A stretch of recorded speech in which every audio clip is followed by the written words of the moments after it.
আজকে আমার কাছে টাকা নেই, আমার ভাতিজা রিপন আমার নাস্তা খাওয়াইতেছে, কিন্তু এটা আজকে থেকে আমার ভাতিজারে না, আমার চাচা মানে খাওয়াইছে।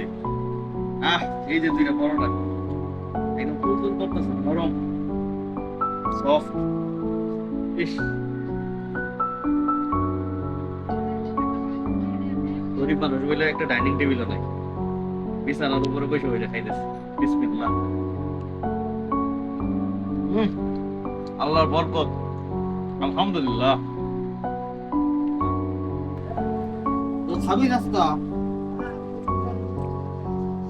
সব নাস্তা খাবি?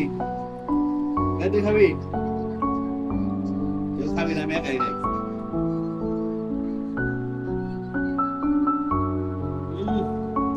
নাস্তার মজাটা বুঝতে রে তোরা, মানে খাওয়ার চা আনতে দিন না, তোরাই খাই দিত।